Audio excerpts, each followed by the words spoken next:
마태복음 11장 1절부터 6절까지 제가 읽겠습니다. 요한이 옥에서 그리스도께서 하신 일을 듣고 제자들을 보내어 예수께 여짜오되 오실 그이가 당신이 오니까 우리가 다른 일을 기다리오리까. 예수께서 대답하여 이르시되 너희가 가서 듣고 보는 것을 요한에게 알리되 맹인이 보고 못 걷는 자들이 걸으며 나병 환자가 깨끗함을 받으며 못 듣는 자가 들으며 죽은 자가 살아나며 가난한 자들에게 복음이 전파된다 하라. 누구든지 나로 말미암아 실족하지 아니하는 자는 복이 있도다 하시니라. 아멘.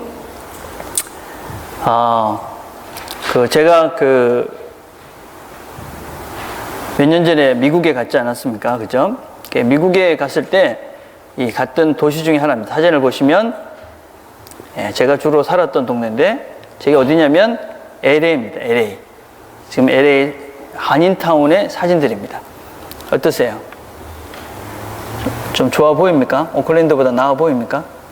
예.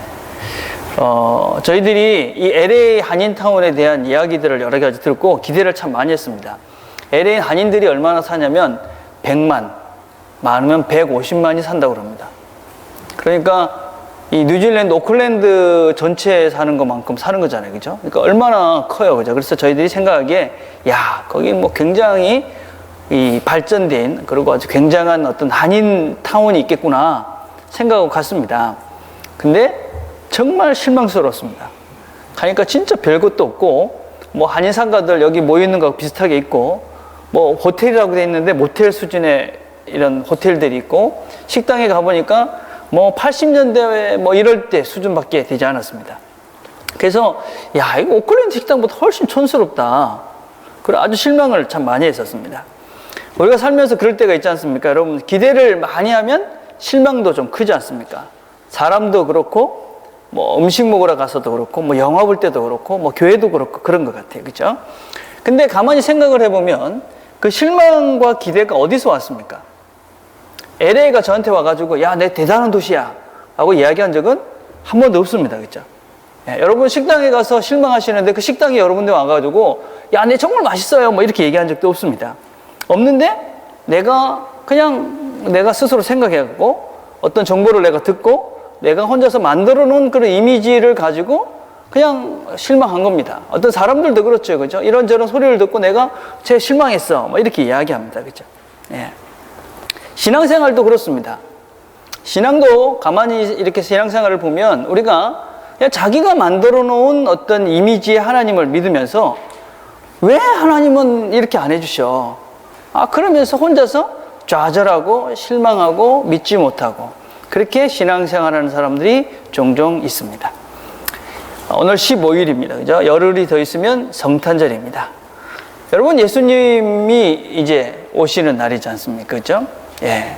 여러분은 어떤 예수를 기대하고 또 믿으면서 지금 신앙생활을 하고 있습니까? 예, 주보에 이제 대림절이다 이런 것들을 주보에 보면 적어놨습니다. 그죠? 대림절, 예, 어드벤트라는 말이죠. 그죠? 주님이 오신 날을 기다린다 하는 말이에요. 그래서 보통 성탄절이 되기 4주 전부터 우리가 이제 대림절, 주님 오신 날을 기대한다. 그래서 그때부터 뭐 추리도 하고 뭐 장식도 하고 뭐 그때부터 이제 실제적인 이제 크리스마스가 시작이 되는 것이죠. 근데 과연 현대 그리스도인들은 어떤 예수를 기다리면서 이 기간을 보내고 있을까? 또 나는 어떤 예수를 지금 믿고 있는가? 한번 우리가 이 주님이 오신 이때에 생각을 해보자 하는 것입니다. 오늘 우리가 읽었던 이야기는 세례 요한의 이야기입니다. 세례 요한. 예, 여러분 사진을 보시면 세례 요한이 저런 일들을 했습니다. 광야에서 사람들에게 외쳤습니다. 그래서 회개하라 이렇게 외치기도 하고 또 이 세례 요한은 예수님에게 세례를 주었던 분입니다. 예수님에게 세례를 주셨어요. 그리고 예수님을 향해서 세상 죄를 지고 가는 하나님의 어린 양이다. 그렇게 말한 분이 바로 세례 요한입니다. 근데 지금 우리가 읽은 이 본문 속에 있는 세례 요한은 감옥에 있습니다. 왜냐하면 당시에 그 왕이었던 분봉왕이라고 그러는데 헤롯 왕이 그의 동생 빌립의 아내 헤로디아를 취한 일로 인해서 그가 이 악행을 보고 책망하고 비난을 했습니다. 그래서 거기에 대한 분풀이로 이 세례 요한을 감옥에 갇혔습니다. 이 성경에도 14장에 보면 그런 이야기가 나오는데, 역사가들은 이 요세푸스, 역사가 이 기독교 초대 유대 역사가 요세푸스라는 사람은 이 요한이 거진 1년 동안 이 감옥에 갇혀 있었다, 그렇게 이제 기록을 하고 있습니다.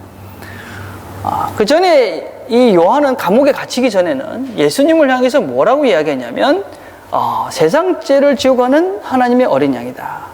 내가 전에 말하기를 내 뒤에 오는 사람이 있는데 나보다 앞선 것은 그가 나보다 먼저 계심이라 한 것이 바로 이 사람을 가리킵니다.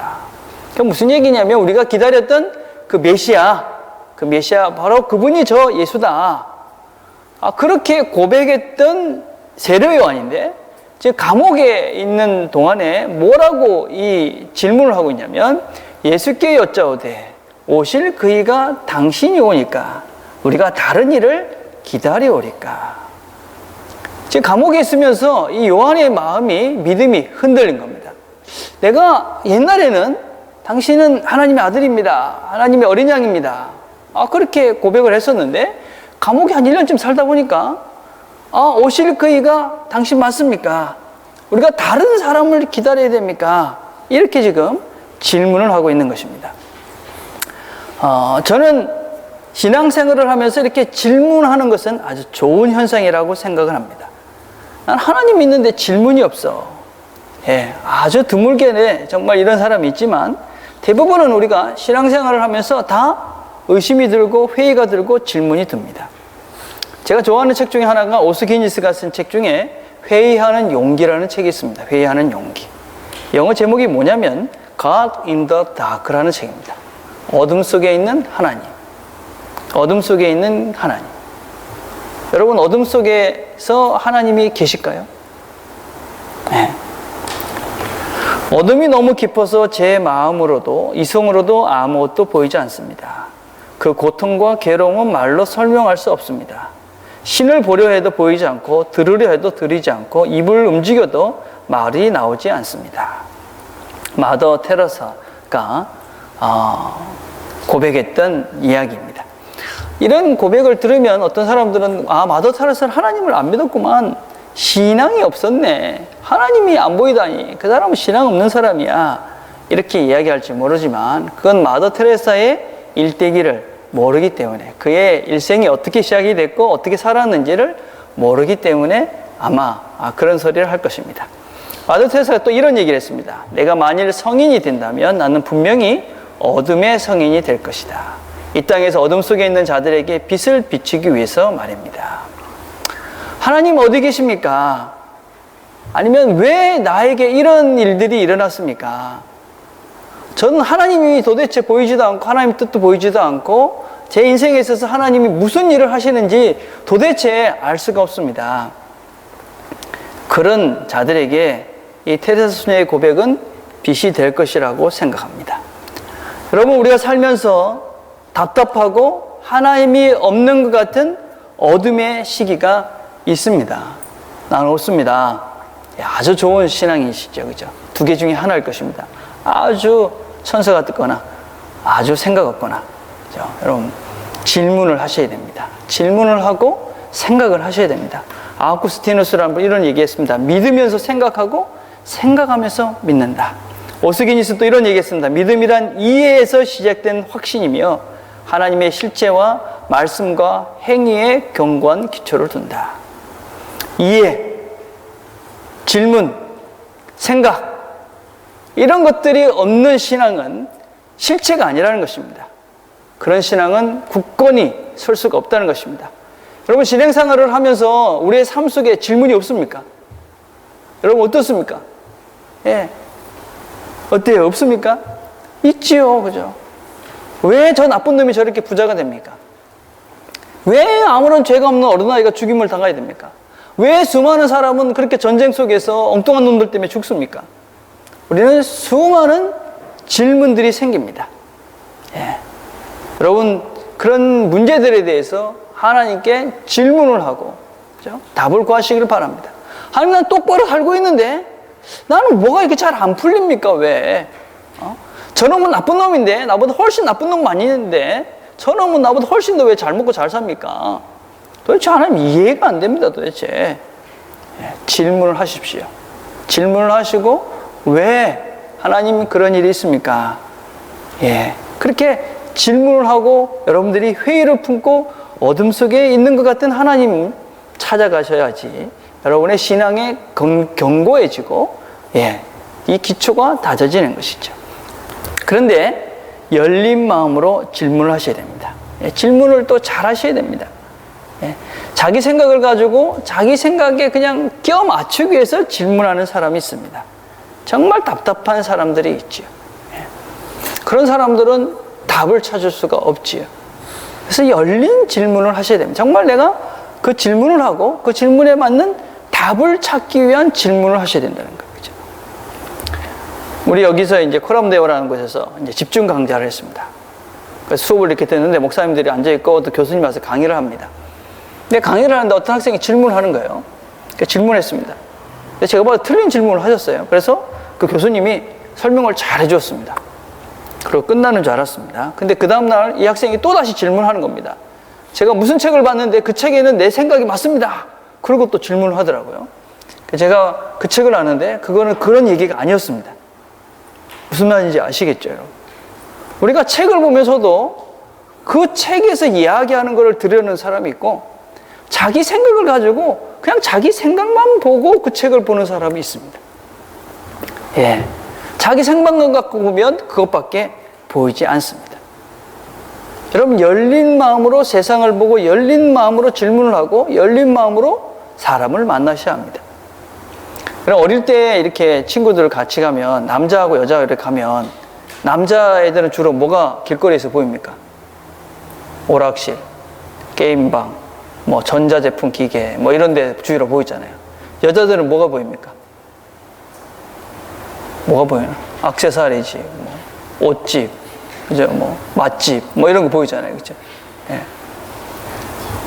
무슨 말입니까, 여러분? 자기의 관심만 가지고 그것만 보이는 것이 우리의 안경을 아까 껴보시면 안경을 끼면 보이는 것이 제한되어져 있습니다. 여러분, 안경을 끼지 말고 또 여러분들의 생각으로 세상을 좁게 하지 말고 열린 마음으로 하나님께 질문하고 열린 마음으로 답을 찾아가시길 바랍니다. 하나님은 우리가 생각한 것보다 훨씬 더 크신 분이고 우리가 생각하기에 그 어둠 속에 전혀 하나님이 없어 보이는 그곳에도 하나님은 여전히 빛으로 우리에게 빛을 비출 수 있는 분이라는 것을 기억하고 질문하시길 바랍니다. 그렇게 질문을 하면 하나님은 대답을 합니다. 근데 왜 요한은 이런 질문을 했을까요? 왜 당신은 하나님의 어린 양입니다 라고 고백했던 그 사람이 왜 당신 정말 메시아 맞습니까? 이렇게 아주 본질적인 질문을 다시 하게 되었을까요? 왜 그랬겠어요? 그의 믿음에 뭐가 문제가 생긴 것이죠. 그렇죠? 그건 단지 사실은 요한의 문제뿐만 아니라 그 당시에 모든 대부분의 유대인들의 문제였습니다. 그들은 어떤 하나님을, 어떤 메시아를 기다리고 있었냐면 다윗의 왕조에서 나와서 자신들을 이 로마의 식민지로부터 구원해줄 모세같이 애굽에서 출애굽을 시켰던 그 모세같이 자기를 이 정치적인 이 세상의 어떤 권력으로부터 구출해줄 그 메시아를, 그 그리스도를 이 사람들은 기다리고 있었습니다. 자, 그 일을 위해서 온 세례 요한, 그 메시아를 앞에 인도하기 위해서 온 세례 요한, 이 사람이 지금 감옥에 갇혀 있습니다. 그러면 어떻게 해야 됩니까? 메시아는 당연히 힘을 내가지고 군사들을 이끌고 어떻게 힘을 하늘에 뭐를 해가지고 이 세례 요한을 구해주는 것이 당연한 세례 요한의 생각이었습니다. 하나님의 아들로 뭐 메시아인데 당연히 내가 그 종인데 지금 내가 종으로 와가지고 지금 여기서 감옥에 갇혀 있는데 좋은 일 하다가 지금 감옥에 갇혔는데 나를 이 예수가 구해줄 것이다. 이게 당연한 세례 요한의 생각이었습니다. 그런데 1년이 다 돼가는데도 감옥에서 그렇게 고생을 하는데도 예수님은 아무런 반응이 없습니다. 그러니까 질문이 생긴 것입니다. 내가 생각하기엔 메시아는 이 감옥에 있는 나를 구해줘야지 맞는 건데 예수는 아무런 미동도 없이 나와 전혀 상관없는 엉뚱한 짓만 지금 하고 있으니까 질문을 하는 것입니까? 당신이 정말 메시아입니까? 우리가 지금 어떤 면에서는 하나님이라는 존재를 우리의 시각으로 그렇게 요한과 같은 생각으로 보고 있는지 모르죠. 그렇죠? 지금 교회를 아주 어지럽히고 있는 안 좋은 신앙, 그게 번영신앙이라는 것이 있습니다. 번영신앙. 번영신앙이라는 것이 무엇이냐면 예수 믿고 신앙생활을 잘하면 잘 살고 부자 되고 신앙생활을 잘못하면 못 살고 가난하게 된다라는 잘못된 가르침입니다. 어떻습니까? 맞습니까? 틀립니까? 네, 맞기도 하고 틀리기도 합니다. 그렇죠? 대표적인 분이 우리나라 조영기 목사라는 분입니다. 이분이 이렇게 설교를 했습니다. 하나님 믿고 부자가 된 사람은 하나님의 축복을 받은 사람이 된 것입니다. 하나님의 복을 받아 부자가 되어야 하는 것입니다. 하나님의 복을 받아 부자가 되는 것은 크나큰 축복이 되는 것입니다. 그래서 그분이 축복을 많이 받았는지 모르겠지만 돈을 많이 버셔가지고 많이 삥땅도 치시고 횡령도 하시고 뭐 여자 문제도 복잡하고 교회적으로 사회적으로 하나님의 영광을 열심히 가리고 있습니다. 심각한 문제죠. 근데 문제는 문제가 무엇이 더 본질적인 문제냐면 이런 현상을 보고 이것을 여전히 믿고 있고 이것이 정말 하나님을 믿는 신앙이라고 착각하는 그리스도인들이 아주 많다는 것입니다. 타임즈가 실시한 조사에 의하면 17%의 그리스도인들이 나는 이게 하나님이라고 믿는다. 하나님 믿으면 이렇게 부자가 된다고 믿는다. 라고 생각했고 61%나 되는 사람들이 하나님은 사람들이 잘 되기를, 부자가 되기를 원하신다라고 믿고 있다는 것입니다. 그 중에 31%가 되는 사람들은 하나님께 헌금을 하면 하나님이 더 많은 돈을 축복해 주신다. 그렇게 믿고 있다는 것입니다. 이게 얼마나 우리의 신앙에, 우리가 얼마나 잘못된 신앙을, 하나님을 믿고 있는지 모르는 것이죠. 그죠? 제가 전번에도 얘기했잖아요. 그죠? 미국 가가지고 어떤 교회 가니까 하나님이 헌금하시는 분에게 축복하실 겁니다. 그러니까 헌금 봉투를 막 흔들어요. 2개 하시는 분은 2배의 축복을 한 겁니다. 이게 양손에 헌금 봉투 들고 막 흔들었어요. 그런 교회가 한 5, 6천 명, 옛날에는 2만 명씩 모였다고 그럽니다. 여러분, 그게 교회입니까? 헌금을 많이 하면 돈을 많이 주시는 분이 돈 놓고 돈 먹게 하는데 이게 교회입니까, 여러분? 예. 존 파이퍼라는 목사님은 이런 이야기를 했습니다. 번영신앙의 패단은 선물을 주시는 아버지가 아니라 선물에만 집착하게 하는 만몬신앙, 물질신앙이다. 이렇게 얘기했습니다. 여러분, 목적이 누구입니까, 여러분? 예. 우리가 좀 정신을 차려야 됩니다. 그죠? 이 사람은 물질이 목적이니까 물질을 숭배하는 것이죠. 그죠? 그래서 윤리도 도덕도 이런 거 필요 없습니다. 돈을 벌면 되니까. 그죠? 예. 여러분, 예수님이 우리 부자가 되는 것이, 그죠? 우리 모두가 다 부자가 되는 것이 하나님의 뜻이었다면 예수님께서 그렇게 오지 않으셨을 것입니다. 왕궁으로 와가지고 부자로 살고 그랬지 않았겠어요. 그죠? 예. 이거 똑같은 이야기를 조금 다르게 하는 사람이 누굽니까? 예, 통일교회 문선명이라는 사람입니다. 문선명이 뭐라고 얘기합니까? 예수는 실패했다. 뭐 그렇게 빈빌거리면서 거지로 살다 죽은 게 뭐가 성공한 거냐. 나를 봐라. 그래가지고, 그죠? 뭐 자기 궁궐도 짓고, 뭐 하여튼 엄청 돈 벌어가지고, 뭐 이렇게 떵떵거리다가 하나님 같이 살다가 죽었지 않습니까? 그죠? 그게 성공한 인생입니까? 그게 바른 신앙입니까, 여러분? 예, 여러분, 정신을 우리가 잘 차려야 됩니다. 제가 이렇게 구분을 해봤습니다. 우리가 바른 신앙과 이 만몬 신앙. 이 잘못된 신앙은 목표가 무엇이냐면 물질적 축복입니다. 이걸 다른 식으로 구원이라고 이야기합니다. 구원받는 게 뭐냐? 물질적으로 돈을 많이 버는 게 구원받는 거다. 이 사람들은 그래서 물질을 받기 위해서 최선을 다합니다. 우리의 목표는 하나님 나라입니다. 하나님 나라의 기쁨인 것이죠. 예. 적이 누굽니까? 이 사람은. 이 사람들의 적은 이해가 엇갈리는 모든 사람입니다. 그래서 내가 돈 버는데 방해되는 모든 사람은 나의 적입니다. 하나님의 적이고 사단이고 막 저주합니다. 그죠? 우리의 적수는 세상의 지배자들입니다. 세상의 가치들입니다. 돈이 최고다. 욕심내는 이런 가치관들입니다. 이 만몬신앙의 이 특징은 아주 열성적인 믿음들입니다. 그죠? 예. 이 만몬신앙, 번영신앙의 대표적인 사람 중에 하나가 조엘 올스틴입니다. 조엘 올스틴 교회는 4만 5천 명이 모인다고 그럽니다. 이 사람의 설교를 일주일마다 100만 명이 넘는 사람이 듣습니다. 예, 굉장하죠, 그죠? 이 사람이 1년에 버는 돈은 거의 천문학적입니다. 그래서 뭐 1억 불이 넘습니다. 1억이 아닌 1억 불. 이 사람은 제트기를 타면서 다니고 개인 제트기를 타고 다니십니다. 이 사람이 뭡니까? 적극적으로 하면 된다. 뭐 아닙니까? 뭐 얼마나 열심입니다. 그 교회 예배드리는 거 오면 정말 굉장합니다, 여러분. 우리의 무기는 그런 것이 아닙니다. 여러분, 우리는 예수님 따라서 살아내는 것입니다. 그리고 친구입니다. 우리 같이 있는 믿음의 동지들이 우리의 무기가 되는 것입니다. 신학은 이들은 적극적 사고입니다. 예, 우리는 예수님이 따라간 그 삶을 따라가는 것입니다. 예, 이들에게 있어서 하나님은 부자 하나님입니다. 예, 얼마나 웃기는 얘기가 많은지 몰라. 이분들이 이 부자 신학이라는 신학 책에 보면 어떤 이야기가 다 있냐면, 예수님은 부자로 사셨다. 그 증거가 뭐냐? 예수님이 돌아가실 때 그 옷을 군병들이 다 나눠 갖지 않았느냐? 그게 엄청 비싸니까 사람들이 나눠 가졌지. 싼 그 옷을 왜 나눠 가졌겠냐? 그건 지금 뭐 이렇게 돈으로 살 수 없을 만큼 엄청나게 비싼 옷이었기 때문에 사람들이 그걸 4조각 내서 나눠 가졌다. 그래서 예수님도 부자로 사셨다. 뭐 그런 얘기까지도 합니다.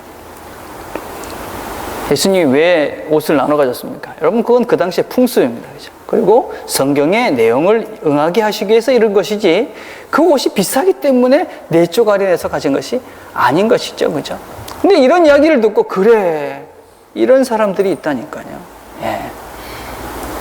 교회는 어떤 곳입니까? 교회는, 이 사람들은 물질의 축복의 통로입니다. 그래서 헌금을 많이 하면, 그래서 이 사람들은 그 헌금하는 것만큼 돈을 받기 때문에, 돈 놓고 돈 먹기를 하는 것이기 때문에 어쩌든지 헌금을 많이 하게 합니다. 그러나 우리 믿는 자들에게는 교회는 잔치집입니다. 하나님을 축복하고 예배하고, 그리고 우리가 기뻐하는 곳입니다. 목회자는 어떤 사람이냐? 이런 교회의 대부분의 목회자들은 되게 부자입니다. 그래서 하나님은 뭐 롤스로이스를 타고 다녔다, 뭐 이런 얘기도 하시고, 뭐 하나님은 틀림없이 벤츠를 타셨을 거야, 뭐 이런 얘기를 아주 자연스럽게 하십니다. 그러나 이런 바른 신앙의 목회자들은 본을 보이려는 삶을 삽니다. 예. 여러분, 그래서 우리가 어떤 하나님을 믿고 있는지, 내가 어떤 하나님을 지금 섬기고 있는지를 잘 생각하고 믿음 생활을 해 가시기를 바랍니다. 이상한 하나님, 나를 부자로 만들어주고, 내가 뭐 기도하면 뭐든지 뻥뻥 이뤄주고, 뭐 내가 하고 싶은 대로 되어지고, 여러분, 그런 하나님을 여러분들이 그리고 믿고 있다면 빨리 정신을 차리셔야 됩니다. 예, 우리는 성경이 이야기하는 그 하나님, 예수의 길 가운데서 만나는 그 하나님을 우리가 믿고 가는 것입니다. 예수의 길 속에, 예수의 길을 따라가면서 하나님을 만나는 것입니다. 자, 그 질문에 예수님께서 이렇게 대답을 하십니다. 예수께서 대답하여 이르시되, 너희가 가서 듣고 보는 것을 요한에게 알리되, 맹인이 보며 못 걷는 사람이 걸으며 나병 환자가 깨끗함을 받으며 못 듣는 자가 들으며 죽은 자가 살아나며 가난한 자들에게 복음이 전파된다 하라. 여러분, 성경을 잘 살펴보면 성경에는 예수님께서 어떤 병자들을 고치시고 난 다음에, 어떤 능력을 해보고 난 다음에 가서 사람들한테 알려라, 그런 게 별로 없습니다. 가서 웬만하면 조용히 있어라, 그렇게 얘기합니다. 우리가 12장에, 마태복음 12장에 보면 예수께서 하시고 그 길을 떠나가시니 많은 사람들이 따르는지라, 예수께서 그들의 병을 다 고치시고 자기를 나타내지 말라 경고하셨으니. 병을 다 고쳐주고, 우리 같으면 요새는 어떻습니까? 병 고쳐주고 나면 막 내가 무슨 뭐 어떻다, 막 신문에 광고 내고 떠들고 그래가지고 막 모이게 하잖아요. 그죠? 근데 예수님은 병을 다 고쳐주시고 난 다음에 가서 내가 병 고쳐줬다는 얘기를 떠들고 다니지 말라. 마가복음에 똑같은 이야기가 있습니다. 곧 나병이 그 사람에게서 떠나가고 깨끗하여진지라 곧 보내시며 엄히 경고하사 이르시되 삼가 아무에게 아무 말도 하지 말고. 나병 환자를 고쳐줬습니다. 얼마나 대단한 겁니까? 그죠? 예, 하늘의 그런 벌이라는 이 병을 고쳐줬으니까, 야, 예수님이라는 분이 이 병을 고쳐줬어. 그럼 뭔가 복음이 확 확장이 되어지고 그럴 것 같은데, 예수님은 그러지 마라. 그냥 조용히 있어라. 이렇게 이야기합니다. 왜 이런 엄청난 일들을 하시면서 예수님께서는 그것들을 알리지 말라고 이야기를 하십니까? 그러면서도 왜 여전히 예수님께서는 이렇게 병자들을 고쳐주십니까? 예. 우리는 예수님이 이 땅에 오신 근본적인 목적과 그 수단을 잘 구분할 수 있어야 됩니다. 예. 도구를 잘 구분할 수 있어야 되는 것이죠. 본래 목적이 있고 그걸 이루기 위한 여러 가지 도구와 수단들이 있습니다. 그렇죠? 예.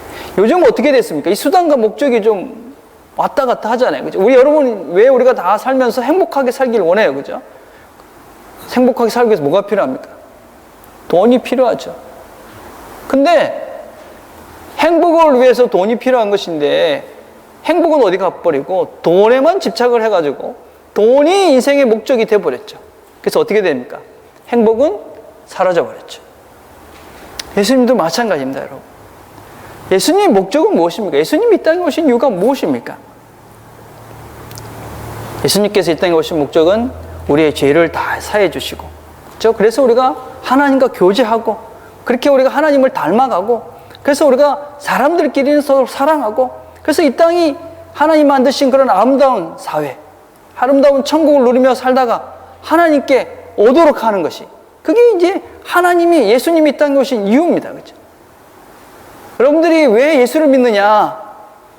내 죄를 다 용서받고, 그래서 내가 예수님, 하나님을 보게 되고, 그분과 친해지고, 그래서 내가 친해지니까 내 성품이 변화되고 사람이 바뀌어지고, 그래서 내가 다른 사람들과 더 사랑할 수 있게 되어지고, 그래서 내 주변이 아름답게 되고, 그렇게 살다가 천국을 꿈꾸며 살다가 천국을 누리며 살다가 하나님께 가는 게 예수 믿는 목적입니다. 맞습니까, 여러분? 아니야. 그럼 여러분은 신앙이 잘못된 것입니다. 그게 우리의 믿는 목적입니다. 예, 우리가 그걸 위해서 믿는 것입니다. 그런데 그 길을 가는데 우리가 어떤 때는 아프기도 합니다. 그죠? 어떤 때는 뭐 돈이 없기도 합니다. 그래서 하나님께 기도합니다. 하나님 이걸 좀 해주십시오. 그래야 내가 좀 그 길을 좀 갈 것 같습니다. 그러니까 하나님이 어떤 때 아플 때 병도 고쳐주시기도 하고 돈이 필요할 때 돈도 주시기도 하고 뭐 그렇게 우리의 인생의 문제들을 해결해 주십니다. 그 길을 잘 가라고. 어떤 때는 근데 고난도 주십니다. 고난도. 힘든 일도 주시는 거예요. 그죠? 이런 겁니다, 여러분. 자녀들이 공부를 열심히 잘하라고 학교를 보냅니다. 그죠? 학교 가서 좋은 성적을 받으면 어떻게 합니까? 야, 니 오늘 공부 잘했네. 아빠가 선물 한 개 사줄게. 그 선물을 사줍니다. 아우, 잘했어. 칭찬도 합니다. 그죠? 근데 나이가 들어 대학에까지 갔는데 뭐 내한테 좋은 성적을 받아왔더니 뭐 선물 안 준다고 학교 안 가. 나 이제 뭐. 그러면 그 인간은 그죠? 어떻게 되겠습니까, 여러분? 여러분, 이 하나님 마음을 아시겠습니까, 여러분? 우리가 이 땅을 살면서 하나님이 하나님을 그렇게 잘 믿고 가라고 여러 가지 방편으로 우리를 돕고 위로하고 격려하면서 그 길을 가도록 해주시는 것입니다. 그래서 어떤 일들이 일어납니까? 맹인이 보고 못 걷는 사람들이 걷기도 하고 나병 환자가 깨끗하게 되고 못 듣는 자가 듣기도 하고 죽은 자가 살아나기도 하고 그런 것입니다. 그래서 우리는 우리의 삶을 잘 보면 하나님께서 그렇죠? 우리에게 행하신 일들을 통해서 우리가 충분히 하나님을 알 수 있는 그런 일들이 우리 주변에 있다는 것입니다. 내가 그 길을 잘 갈 수 있도록 하나님께서 이렇게 저렇게 간섭하신 흔적들이 있다고요. 그래서 여러분 눈을 열고 하나님이 나에게 하신 일들을 잘 보면 아, 그렇구나. 그분이 내가 그 길을 잘 갈 수 있도록 이렇게 도우시고 계시구나. 그래서 내가 하나님을 볼 수 있다니까요. 여러분, 뭘 보려 하느냐 하는 차이가 있는 것입니다. 우리가 정말 하나님을 보려는 마음으로 내 인생을 보고 내 주변을 보면 충분히 아, 하나님이 그렇게 내 삶을 간섭하셔서 그렇게 날 인도해 가시는구나. 그런 것들이 있다는 것입니다. 여러분, 질문을 하시고 그 답을 찾으려고 겸손하게 듣고 여러분 겸손하게 보시길 바랍니다. 그러면 아, 하나님이 이렇게 인도해 가시는구나 볼 수 있는 것이죠. 자, 그렇게 이야기하시고 난 다음에 이렇게 이야기합니다. 이게 참 우리가 도전이 되는 말씀입니다. 11장 6절 누구든지 나로 말미암아 실족하지 아니하는 자는 복이 있도다. 예. 나로 말미암아 실족하지 않는 자, 나 때문에 시험에 들지 않는, 나 때문에 떨어지지 않는 자는 복이 있다. 여러분 14장, 마태복음 14장에 가면 세례 요한의 최후에 대해서 말씀을 하고 있습니다. 어떻게 최후를 맞이하냐면, 여러분 아는 사람이 알겠지만 헤롯 왕이 잔치를 벌입니다. 그 잔치에서 그 헤로디아의 딸, 자기의 이 딸, 무슨 딸이라고 합니까? 딸이 와서 춤을 춥니다. 춤을 추니까 이 헤롯이 너무나 기뻤던 겁니다. 그래가지고 그 헤로디아의 딸에게 이야기합니다. 네가 달라는 거 내가 다 줄게. 그렇게 얘기하니까 가서 어머니한테 물어봅니다. 헤로디아에게 뭘 요구할 거예요? 그러니까 요한의 머리를 요구해라. 그래가지고 헤롯이 자기 약속한 것 때문에 어쩔 수 없이 요한의 목을 그 헤로디아의 딸에게 줍니다. 죽인 것이죠. 세례 요한은 한 아이의 춤값으로 목숨을 잃어버린 것입니다. 한 어린아이의 그 춤추고 난 다음에 그 춤값으로 세례 요한이라는 엄청난 최고의, 어쩌면 최대의 예수님이 말씀하시는 이 땅에 오신 최고의 사람이 그렇게 허무하게 인생을 마친 것입니다. 저는 한 번씩 이 우리아라는 사람을 생각합니다. 여러분 그림을 한번 보시면 이게 렘브란트가 그린 우리아와 다윗이라는 작품입니다. 여러분 아시죠? 우리아가 누군지. 다윗이 우리아의 아내 밧세바를 범합니다. 근데 아기를 갖게 됩니다. 그러니까 그 아기를 갖게 된 것을 감추기 위해서 전쟁터에 가 있는 우리아를 부릅니다. 가서 아내와 가서 자라. 근데 우리아는 그렇게 이야기하죠. 우리 동료들은 다 전쟁터에서 지금 목숨을 걸고 싸우고 있는데 나 혼자 편안히 가서 잘 수 없습니다. 안 갑니다. 그 다음날 또 부릅니다. 불러가지고 술을 진탕으로 먹이고 난 다음에 이제 가서 집에 가서 자라. 근데도 우리아는 안 갑니다. 안 가고 성벽에서 그냥 그 군사들과 같이 잡니다. 그 다음날 어쩔 수 없이 다시 부릅니다. 그러고 난 다음에 이제 전쟁터로 보내는 것입니다. 이 그림은 바로 그 장면입니다. 이제 다윗이 우리아를 전쟁터로 지금 보내고 있는 그 상황입니다. 여러분 이 그림을 잘 보십시오. 이 우리아 앞에 있는 게 우리아인데 우리아의 인상을 보면 뭔가 찜찜합니다. 뭔가 좀 이상하다. 근데 오른쪽 손을 심장에 이렇게 대고 있잖아요. 그죠? 이게 이제 그 당시에 충성을 맹세하는 것이랍니다. 난 끝까지 충성할 것이다. 그리고 왼손은 허리띠를 잡고 있습니다. 허리띠는 무사가, 군인들이 칼을 차는 것입니다. 그래서 내가 다짐을 하는 것이죠. 내가 끝까지 충성하겠다. 찝찝하지만 내가 충성하겠다. 그리고 다윗은 보면 뭔가 어떡하지? 이런 표정입니다. 그리고 뒤에 있는 노인을 우리가 나단 선지자라고 합니다. 선지자가 이놈 이거 다윗 어쩌지? 이런 뭔가 이렇게 불안한 모습입니다. 그렇죠? 다윗이 어떻게 하는가 이렇게 생각을 하다가 어떻게 합니까? 전령을 보냅니다. 전쟁터에 있는 그 대장에게 전령을 보내서 우리아를 전쟁의 맨 앞에 서게 해가지고 죽게 해라. 그리고 우리아는 죽습니다. 아무런 잘못이 없죠, 그죠? 충성스러운 사람입니다. 의로운 사람입니다. 그런데 나쁜 놈인 이 다윗에게 죽임을 당합니다. 바르게 살다가 죽습니다. 세례요한도 마찬가지입니다, 여러분. 세례요한이 무슨 잘못을 했습니까? 잘못하고 있는 헤롯 왕에게 당신 그렇게 살면 안 돼. 어떻게 동생의 아내를 취한단 말이야. 바르게 살아. 회개하고 정신 차려. 그렇게 경고를 합니다. 근데 한 여인의 춤값으로 죽임을 당합니다.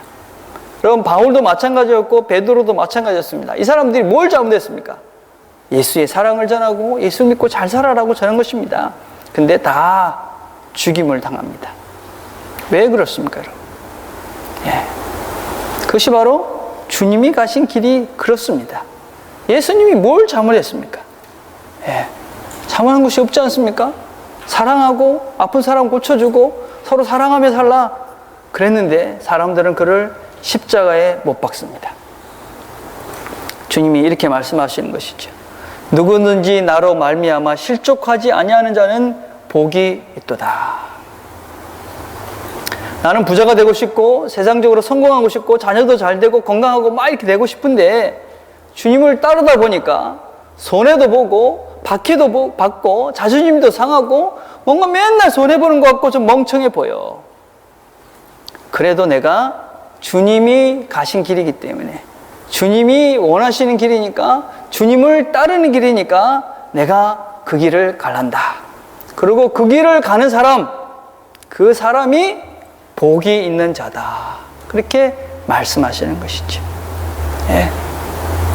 나로 인해서 실족하지 않는 자, 내 길을 따라오면서도 힘들고 고통스럽고 어떤 때는 죽을 것 같은, 어쩌면 죽음까지도 당할 수 있지만 그럼에도 불구하고 그 길을 꿋꿋하게 따라오는 그런 사람, 그 사람이 복이 있는 자다.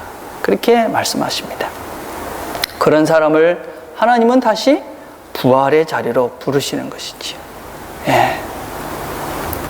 이제 10일이 있으면, 열흘이 지나면 성탄절입니다. 여러분은 어떤 그리스도를 기대하며 기다리고 있습니까? 예. 여러분이 발견한 또 믿는 그분은 어떤 분입니까? 여러분, 그분이 어디로 오셨습니까? 왜 거기로 오셨을까요?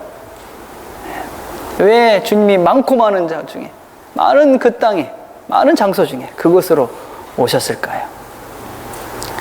하나님이 왜 그곳에 오셨는지를 한번 묵상해 보시고 정말 우리가 바른 하나님, 그분을 잘 믿고 그분을 따라가면서 실족하지 않고 그래서 하늘의 복들을 누려가는 저와 여러분, 그런 그리스도를 기다리는 대림절 기간이 되기를 바라겠습니다. 기도하겠습니다. 하나님 아버지 감사합니다.